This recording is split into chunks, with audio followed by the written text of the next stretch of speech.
discussion and personal testimony from believers, some of them are members of this congregation, with an opportunity to share what it's like, and just help sort of bring us together, this kind of thing. Home counseling services, you just don't tie it all together, .com.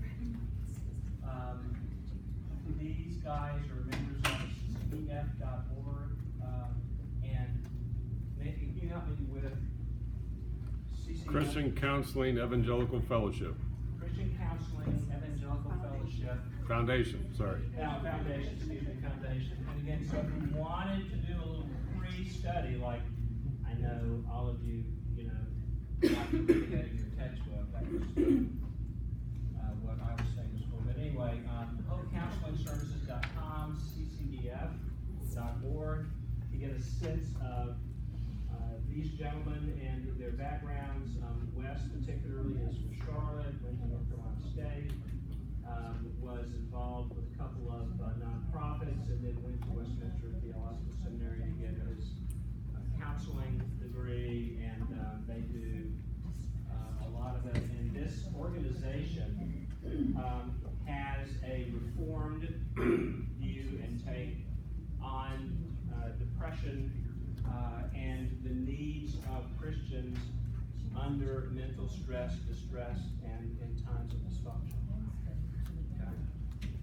So this would be great if you were looking for information on Christian counseling, resources for that, maybe recommendations for that kind of thing. And on the 9th is a wrap-up where people that you know will share.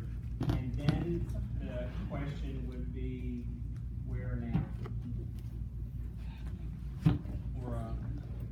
For a group of believers. Do we want to use this information to go any place? As I was driving up East Chester, the Spanish-speaking Church of Christ is having a seminar on depression and spirituality this month as well. So May is Mental Health Month. And I told you, Robert, you probably don't remember why it's May Mental Health Month.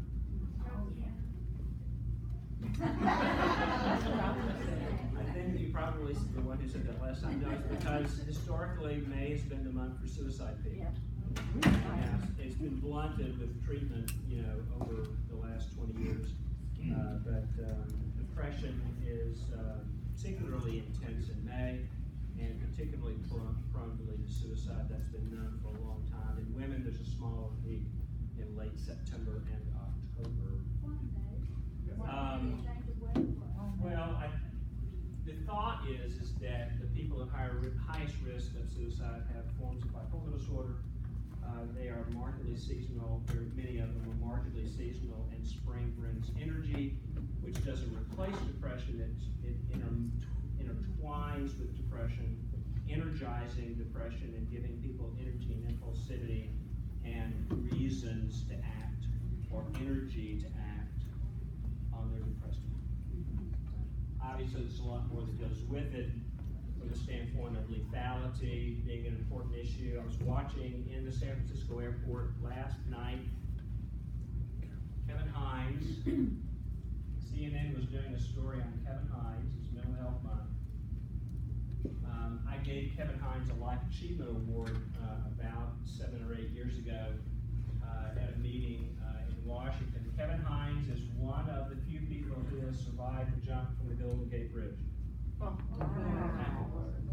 There are some who have survived, and there have been studies that have interviewed people who have survived the jump. And what do you think people are thinking on the way down? Change your mind. That's right. They're thinking, ruh-roh. Rats. I wish I had done this. And Kevin basically got well at a very severe form of bipolar disorder with psychotic depressions and manias, got well, and has a ministry, an anti-suicide ministry, particularly focused on people returning from the military. So Kevin is a cool cool guy who's written a book, and I'm sitting there, waiting on this red-eye flight, and then fish took over TV. It was great. So we're going to move out of circuitry of the brain. I know you're probably very happy about that. We're going to talk about, how we make diagnoses. And again, I was participating in a satellite conference at the American Psychiatric Association meeting in San Francisco. And the conversations we had yesterday were sort of, I used to fill myself in on how deep and far and wide the information we have about depression and mental illness is, and how treatment is going to change radically in the next 10 to 15 years. Okay? And so there's always all kinds of new things that are happening, new ways to further define what is wrong in the biology and how to approach it. I've mentioned this before, but the principles of psychiatric diagnosis are that, not everything that is symptomatic is ill. Illness is associated with dysfunction, and you typically go through some phases before you actually get to ill and dysfunctional, and we call those phases stress, distress, and then dysfunction. Disorders are defined by characteristic symptoms accompanied by problems in function. The issue here with characteristic symptoms is that there is a lot of overlap, such that the diagnostic and statistical manual the psychiatrists use in order to make diagnoses is a very imprecise book. Okay? Diagnostic reliabilities for some diagnoses are relatively low. Raters, very often don't agree, or interviewers don't agree. Trained clinicians don't agree on exactly what's wrong. And it's because symptoms overlap and match or exist in so many places. What we're looking for is a way to get away from categories of illness and a categorical diagnosis. And we're trying to get into a dimensional approach where diagnoses are made based on symptoms plus biological markers that specifically identify what the problem is in the brain or in the body. Remember, we are unitary beings. We are souls and bodies, and emotions, control of emotions is significantly part of the brain's function, but it's not the only place that is involved in that kind of control. The other thing that you need to know is that all illness is biopsychosocial spiritual. Okay? There's a biological component, a psychological component, a social component, a spiritual component. We talked about we're all mentally ill from God's perspective the very first week we were here. Okay? Romans 1 is a picture of how we're all sick because of the fall, and there's no cure save for the redemptive grace and work of God. Okay?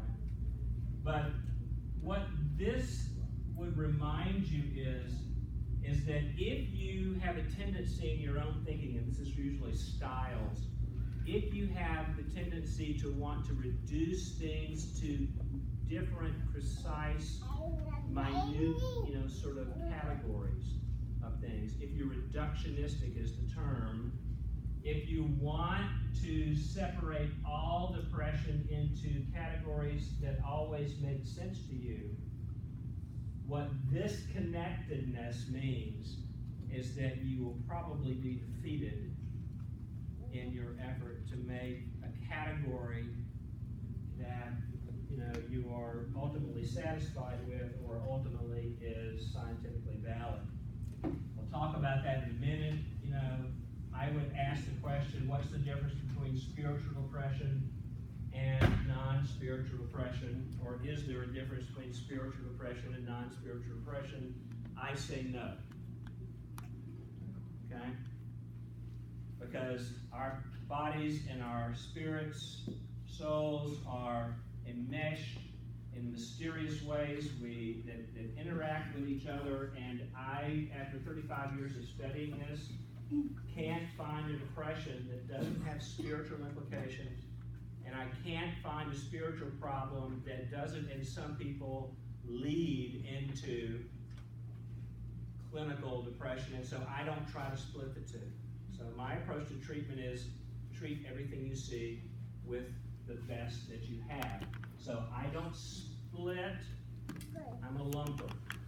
Okay. Now, one of these days when there are reasons, and one of the categories of mental illness that's most often talked about is major depressive disorder.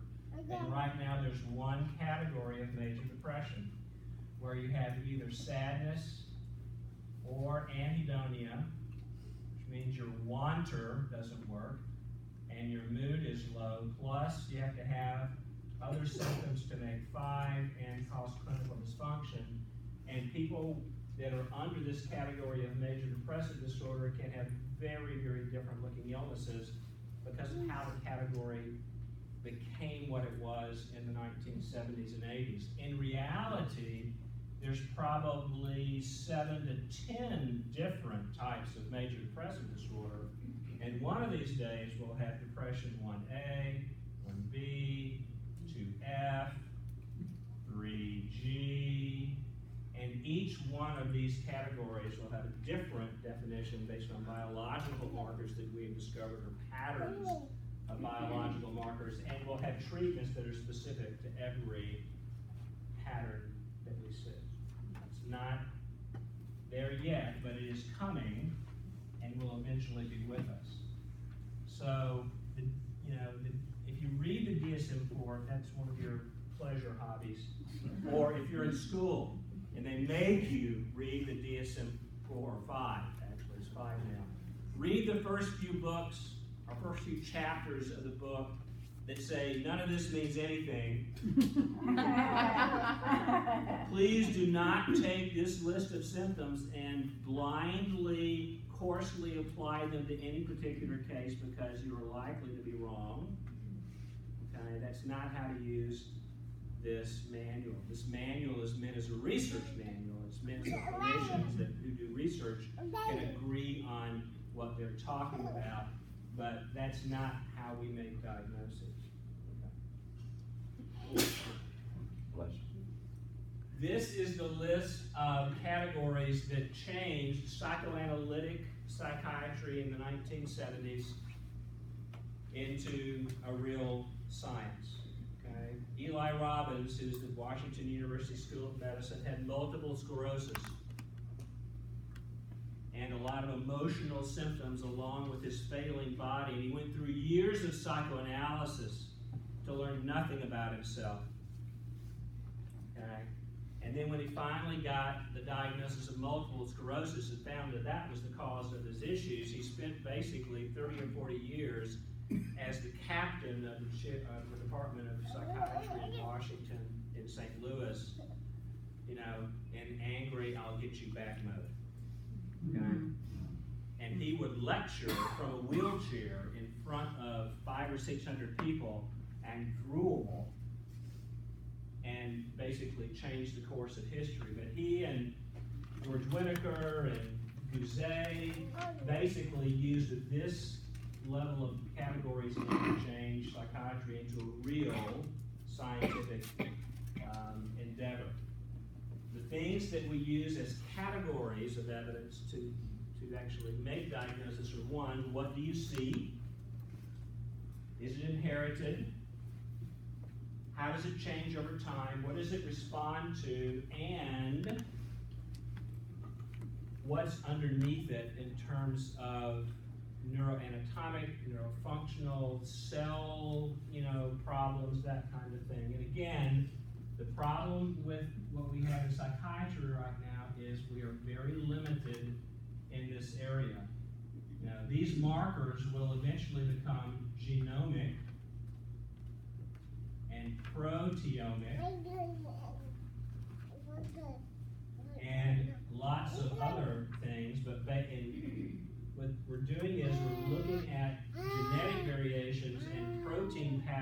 visible in the body, inflammatory markers, intracellular signaling proteins, all kinds of things. One of these days, all of these biologic markers will help us line up and help make proper diagnoses that actually make a difference in people's lives. Now, we want to avoid some extremes as we talk about this. And again, some of this is a lumper splitter extreme. One is we don't want to define normal as ill, okay? So if your mom just died and you're sad and grieving, we are not calling sadness and grieving ill, right? Okay? If you are so sad and so grieving that your life is falling apart, then we would say that's complicated grief, or grief probably matched by a clinical depression. Because grieving is not to be functionally incapacitated. That's not normal grief. But grief is normal, sadness is normal, angry is normal, happiness is normal, and joy is normal, and we're not going to define the normal range of human emotions as ill.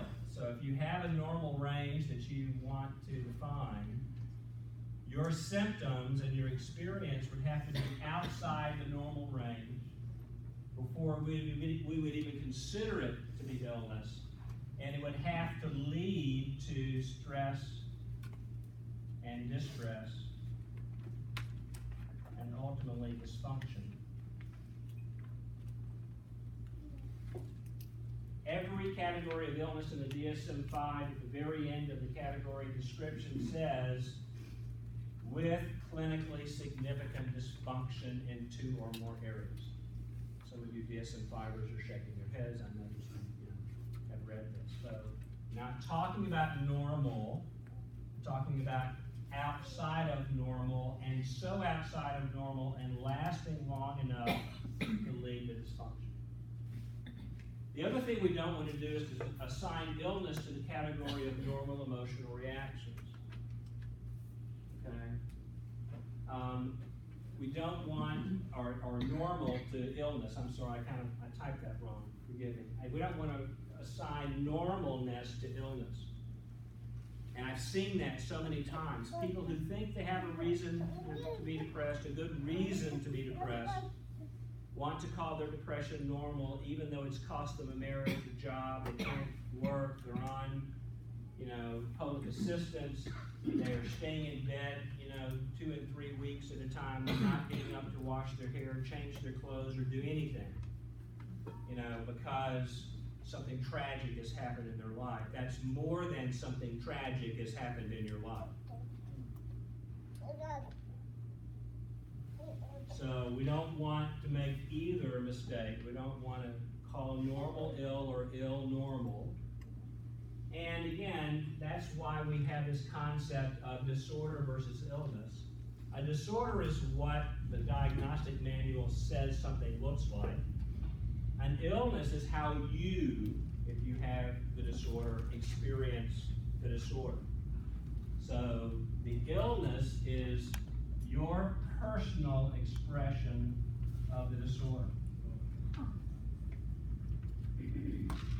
Sloan? Yes. Sorry, this is really helpful. One of the things that you mentioned when you said the 2 or more categories, to know it has to affect 2 or more categories. Can you just run through that real quick? Yeah. Of what that would be? Yeah, they would have to, and it'd be 2 or more areas of your life: work, social relationships, family interaction. The symptoms have to be severe enough to interrupt normal functioning at work, at home, in the world, that kind of thing. So if you have symptoms and everything is fine, it's not ill. Okay? You have insomnia and occasional periods of sadness, but you're handling your life very well and nothing else is really, falling apart. You're keeping it all together, you're resilient, you're productive, you are generally happy and generally hopeful, that's not illness. I've been saying this for a long time, there's no wisdom in a pill, okay? So I have people occasionally who come in who will describe complicated psychosocial context and illness, and they don't want to go to a therapist, they just want the pill, okay? I had a lady 2 weeks ago who came in and she was not doing as well as she was on her medication. After a conversation of about 15 minutes, she said, my mother-in-law moved in with me, or moved in with me. About what time? Well, about the time I started feeling worse. And I said, there's no pill for that. Okay? I can't give you another pill to fix the fact that your mother-in-law who has Alzheimer's disease is living with you now. Okay? We have to view human beings as unified, made in the image of God. We have to recognize that affective dysfunction is a core feature of the fall.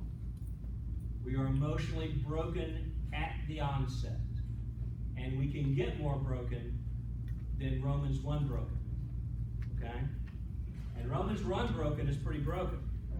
Inventors of evil. Okay? Encouraging others, to participate in our sin. That's, sounds pretty bad. And again, also failing to honor human beings as made in the image of God when you're thinking about holistic and ultimately successful treatment strategies. So, if you are a child of God and you have a clinical depression, and we know that all illness is biopsychosocial spiritual, should you include spiritual exercises, spiritual comfort, spiritual assurance, something that connects you to the life of God and the life of God in others in your congregation in order to get the full benefit of treatment? And I think the answer is a resounding yes. God is the center of our being, and we don't treat around the edges. If we want to be successful, we treat everything that we see. So I don't want us to get into the weeds with these questions. I just want to, sorry. Yes, ma'am. Yes, good morning. I have a question. Yes, ma'am. It's a couple slides back, so please forgive me. Oh, okay.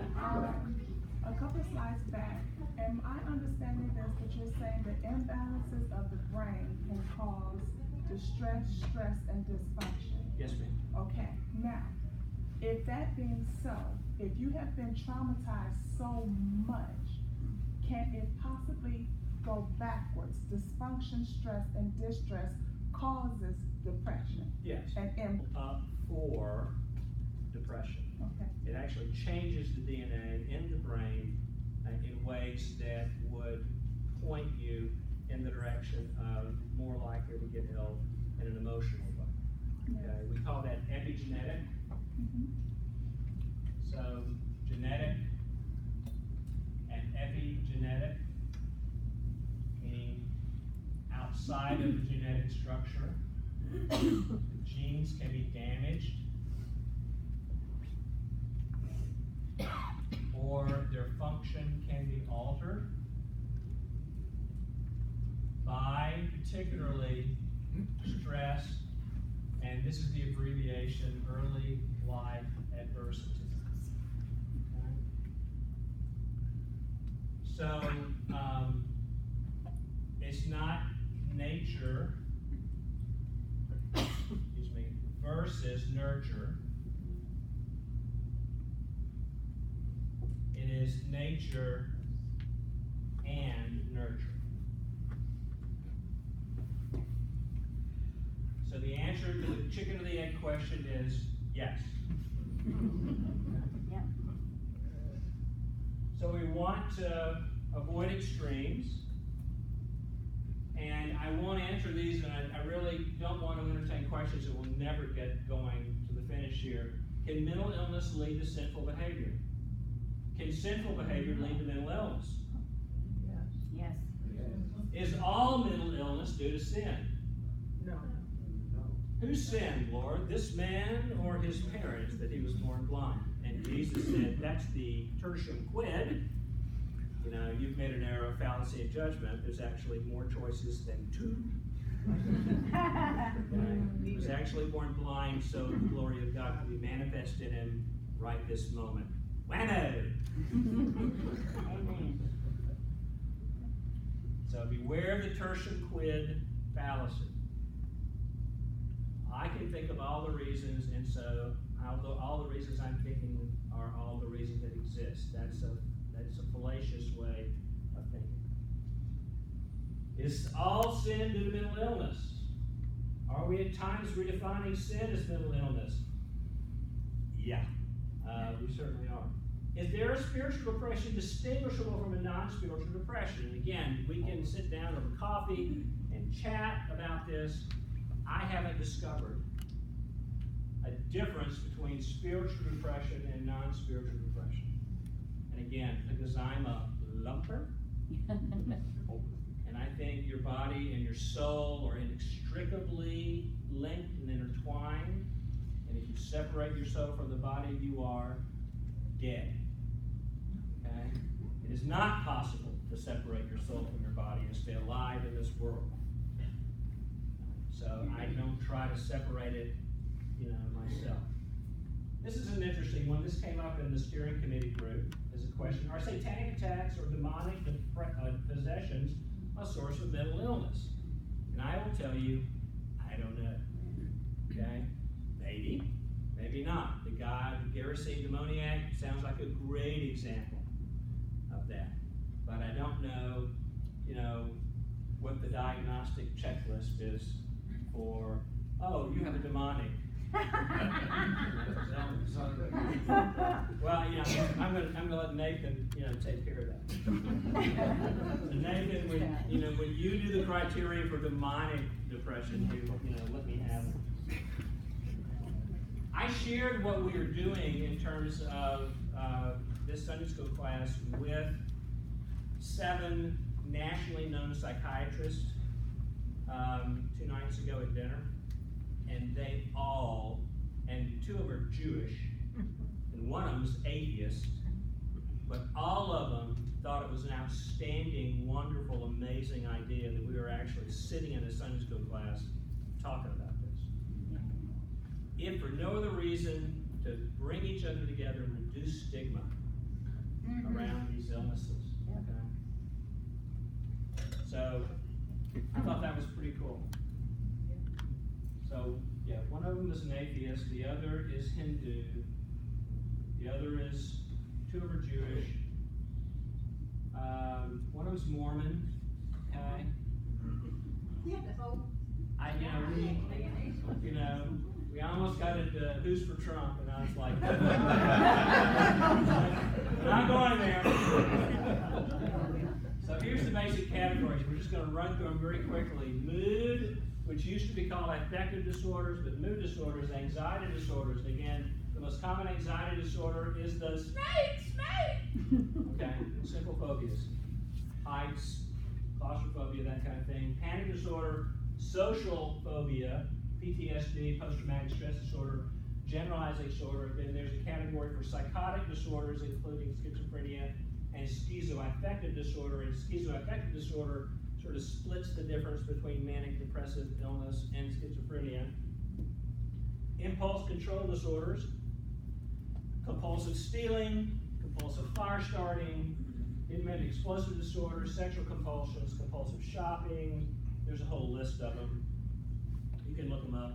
Attention deficit disorders, dissociative disorders, or alterations in consciousness, usually during periods of stress, and then personality disorders, which are manifestations of personality that are noticeably odd or dysfunctional or lead to dysfunction in some way. Okay? So I don't know how you have a personality disorder when personality is a function of how you're wired, but it is one of those categories. Okay? Many of these categories mix and match. Once you have one illness, it's more likely to have 2, 3, or more. So, Mood disorders and anxiety disorders commonly occur together. Mood or anxiety disorders and substance use disorders commonly occur together. Attention deficit disorder and substance use disorder commonly occur together. Anytime you infuse anxiety into anything else, you compromise function more, you increase the difficulty of treatment, and you increase suicide risk. Highly anxious people are in pain, and they are looking for ways to get out of their pain, and sometimes the pain is so intense that they will impulsively choose a suicide act, and the more lethal the act, the more likely you're successful. Jumping off the Golden Gate Bridge is usually a good way to go. Not for Kevin, okay? A gun aimed at your head, at the trigger pull, loaded, chambered, that kind of thing is usually successful, but not always. And so one of the important things about suicide prevention is not only getting to people before they are in so much pain that they want to act in that way, but also to consider the features of impulsivity and lethality as part of why people die from suicide. Substance use disorders also increase suicide risk and worsened health status, and we're seeing so much substance use in terms of suicide and things like that. And again, it's not just about your brain. Your neck connects your body to the rest, or your head to the rest of your body. We talked a couple weeks ago, that if you have heart disease and a significant depression, you triple your mortality based on the presence of depression. What's treatment refractoriness? For what now? Where it says increases treatment refractoriness? Yeah, that means it's more difficult to treat. Okay. The longer you're depressed, the more early life adversities you have that may have altered your genetic structure into structures that don't respond to treatment. And the idea that mental illness is a neurotoxic illness where the longer you're sick, the smaller your brain gets in certain important areas. And some of the treatments that I reviewed literature on yesterday are actually treatments that grow brain, because that's what we like to do. We like to take people who've been sick for a long time, who have shrinking brains in specific areas, and we like to be able to stimulate brain growth and get them back to normal. How do you do that? Well, lithium is probably your best example of a brain-growing mental illness drug. Okay? We have great evidence now that lithium is the best anti-suicide drug that we have, and it is a drug that acts principally inside the cells, particularly glial, not necessarily neuronal. It's the glial cells that are here that are in trouble. But you grow glial cells if you're a responder to lithium. It's really, we found that on functional MRIs, yes. Any side effects of the lithium? Oh, yeah. Tremor, difficulty with concentration, urinating a lot, things like that. Lithium can be very well tolerated and amazing, and it can be a handful, and for many people not worth taking because of side effects. So it's one of those things where you're trying to match tolerable, efficacious, and safe treatments to get the best results, and sometimes that means a lot of trial and error. What about natural approaches that do at least some of the things that lithium does? Actually, we talked about L-acetylcarnitine. It's in baby milk. You can buy it over the counter. A lot of weightlifters use it.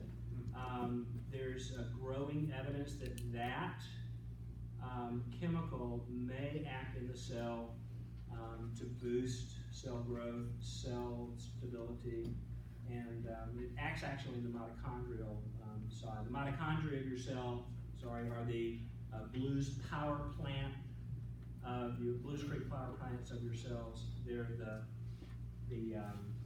power supply things in your cells.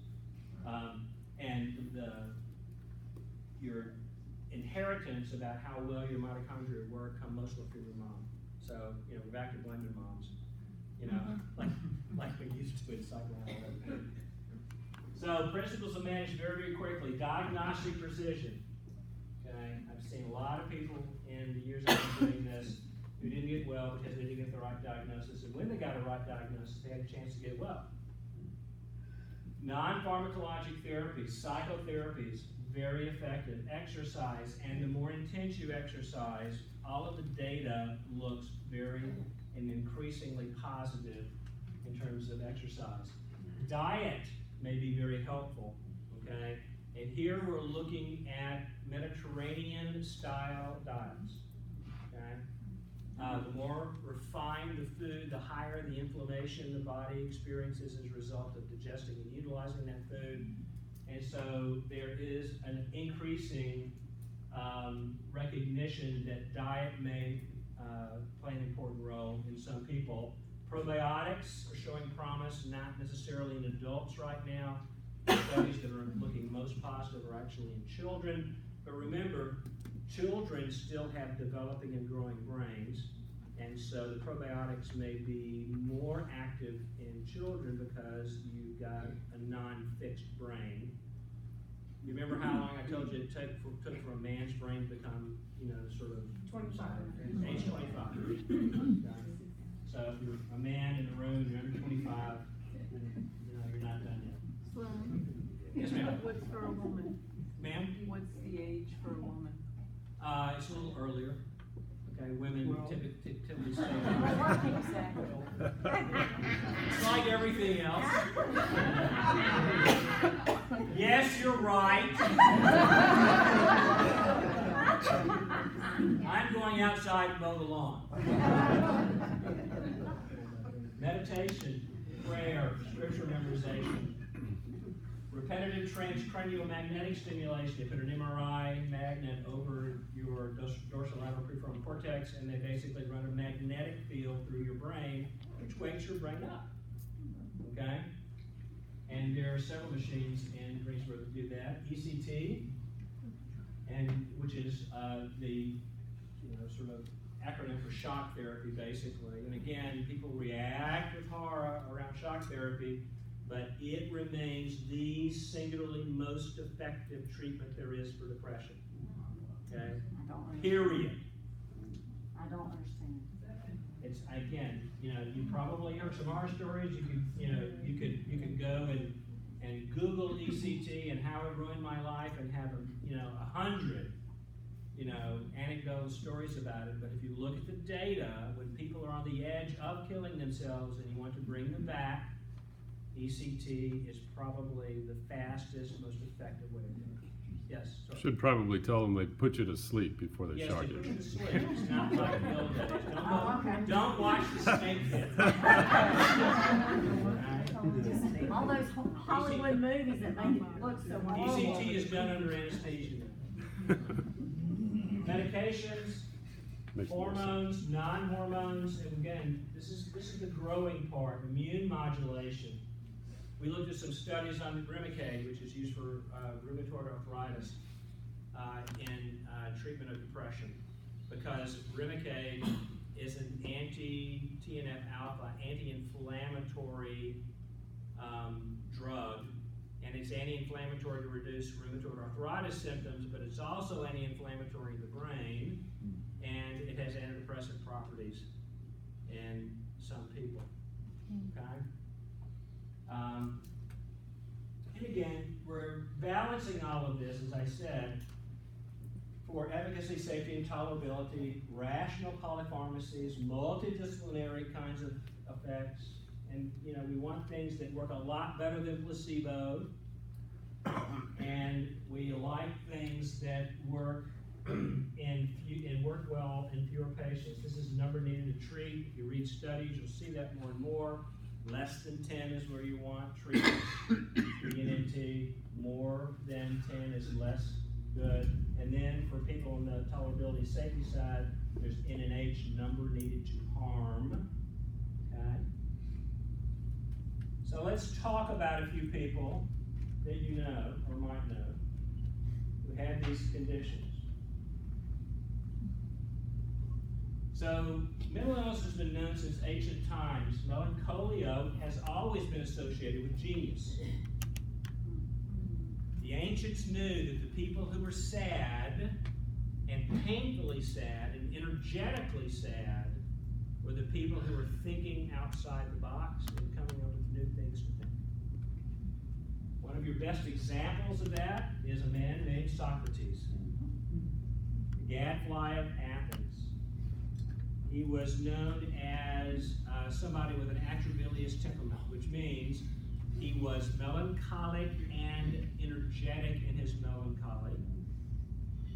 And it got so bad that after Athens lost the wars with Sparta, he got so much under the nerves of the political structure in Athens that they said, you're leaving or you're killing yourself.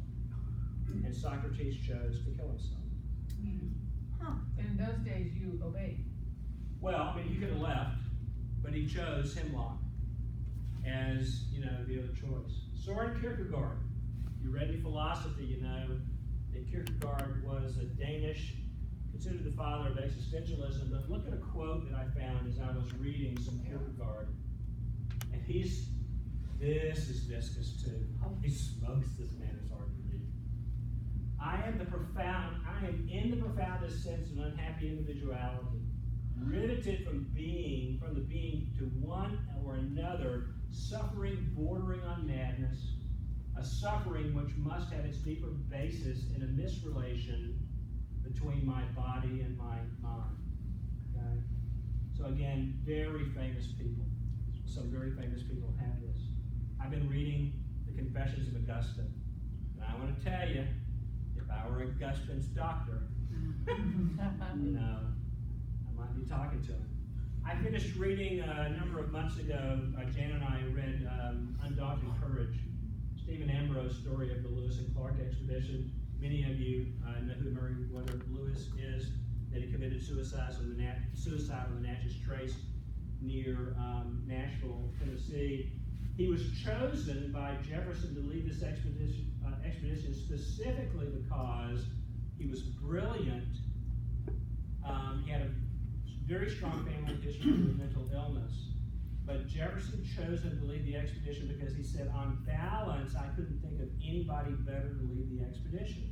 And if you look at Meriwether Lewis's logs and journals of that expedition, you'll have periods of time when there are pages and pages of amazing botanical descriptions and flora and fauna and cultural descriptions of the Native Americans that were there. And then there are other times when the diary or the log just goes dark. Okay? And it usually goes dark in the wintertime. Sad. It's sad disorder. Yeah, exactly. It's seasonal affective disorder.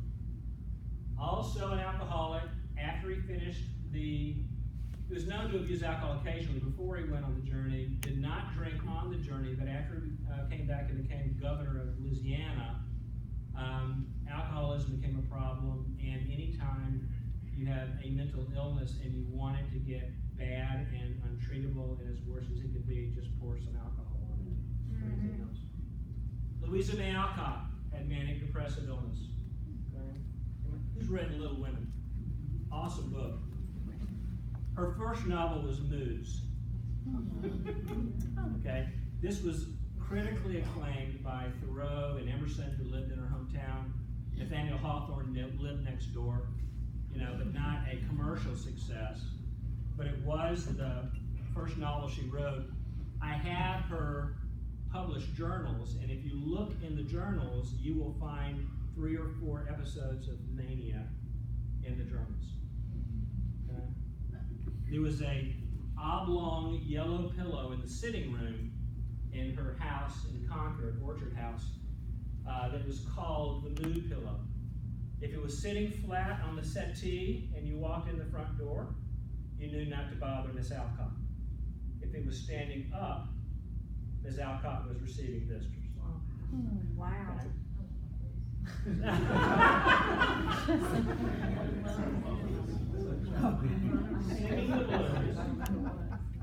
Again, any activation during a period of depression is suspicious for bipolar disorder. And the studies that have been done of the Mississippi Bluesmen, where I grew up, Robert Johnson sold his soul to the devil in my hometown.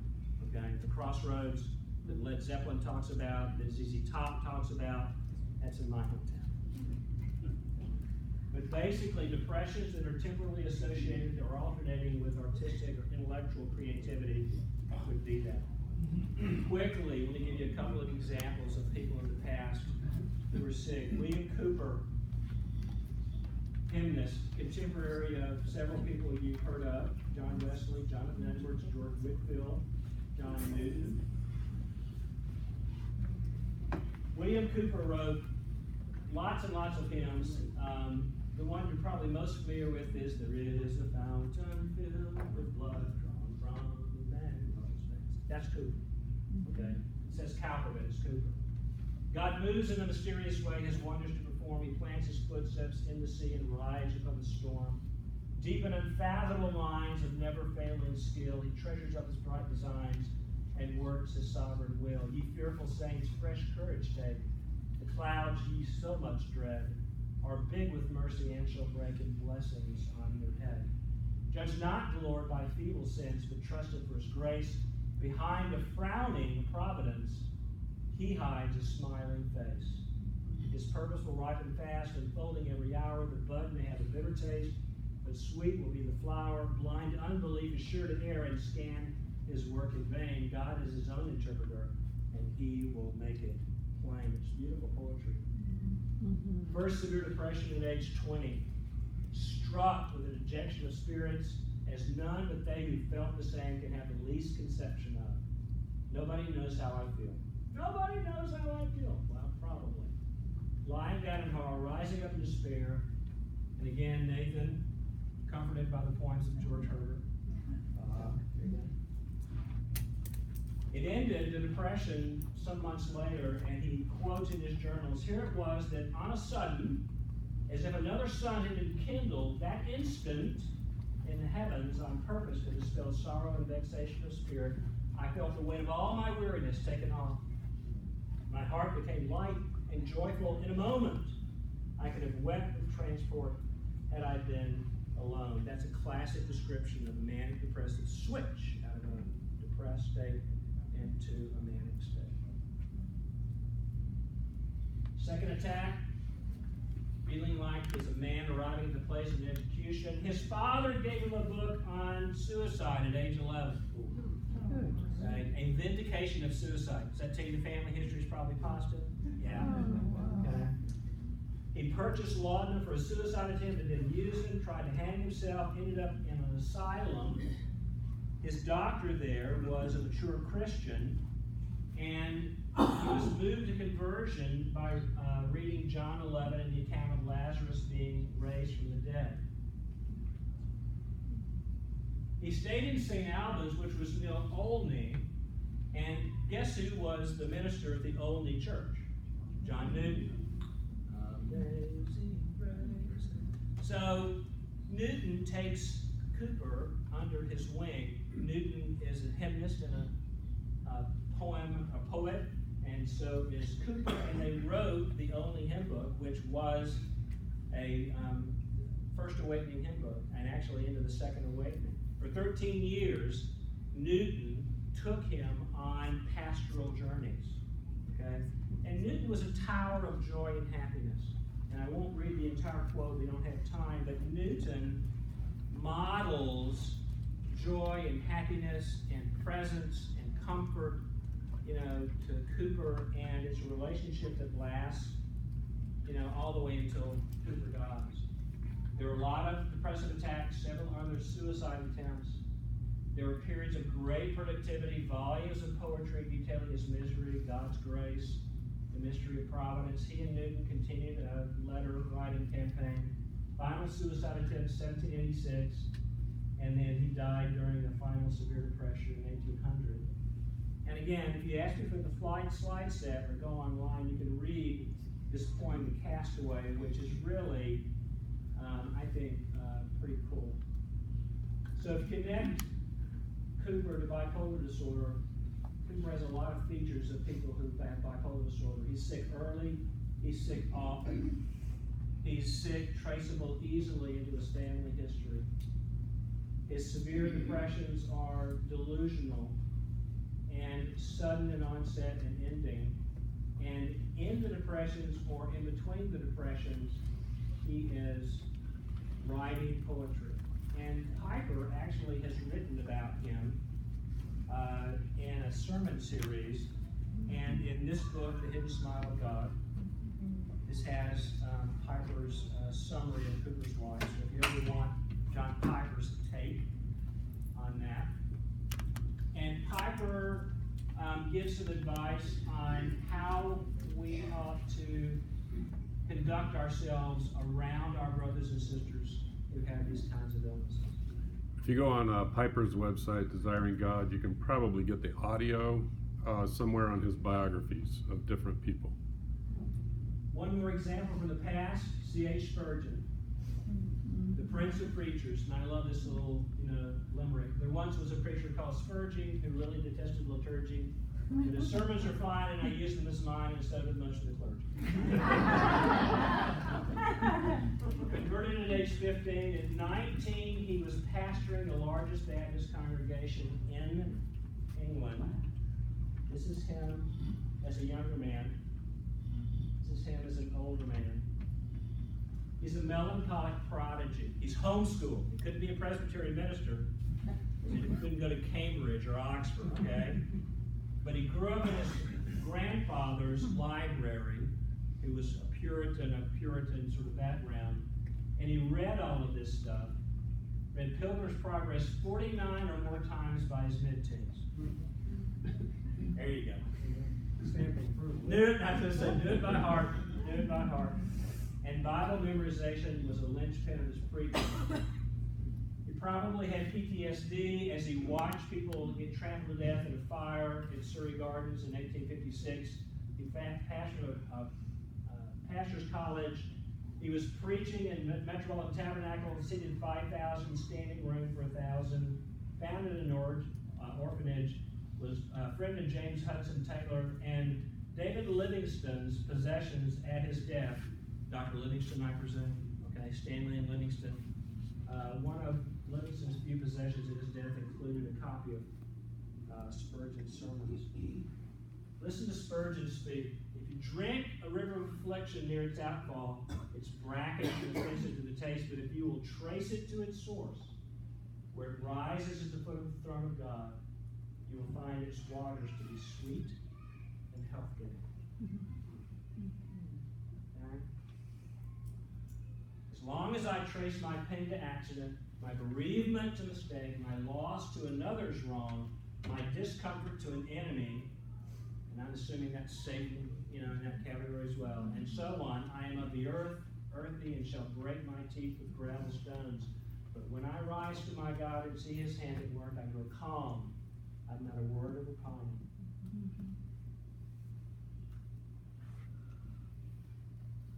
Early onset major depressive illness, highly recurrent illness. He noticed his greatest periods of productivity for the kingdom after his lowest depressions, which is a feature of bipolar illness, the idea of switching from deep, intense lows to high highs and then crashing, again as well. He had PTSD and social phobia, which are very common comorbid disorders and bipolar disorder. Now, I want to end with this and reading some of Spurgeon's sermons in one of the pastors at Bellevue Baptist Church that I worked with last August in doing a project on spirituality and bipolar disorder, wrote his dissertation on Spurgeon's depression. And we have to have some anchors, and as Wes and Greg are coming to help talk about experiences among believers, I think there's some anchors that we can throw down that are firm anchors that we ought to, live by, memorize, and recite often. And the first is that it's not all about us. It's not about us at all. God's providence is overwhelming and sure. We know that for those who love God, all things work together for good. The other anchor that I find in Scripture for this is the anchor of comfort. Blessed be the God and Father of our Lord Jesus Christ, the Father of mercies and the God of all comfort, who comforts us in our affliction, Why? So that we may be able to comfort those who are in any affliction with the comfort with which we ourselves are comforted by God. And it's because Jesus is behind the veil in the presence of the Almighty intervening for us. Yep. That's where the anchor is. It's with Jesus. He's got the anchor on. I think healing happens. I think it can happen through general, general grace or common grace or by God's miraculous grace.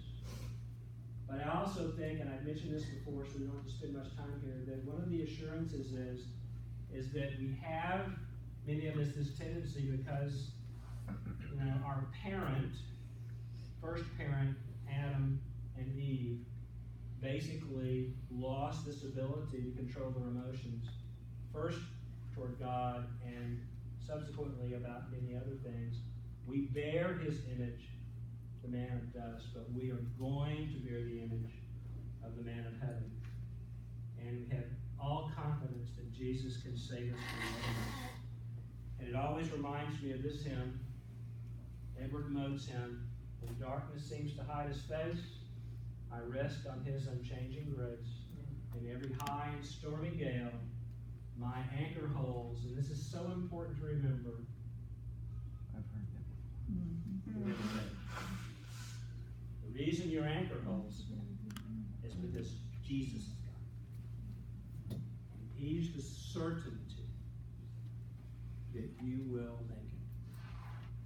And that the flesh that won't allow normal emotions here on this earth is going to be replaced by emotions that are going to be glorious. Remember Jude 24? In his presence with great joy. Okay? Blameless in his presence with great joy.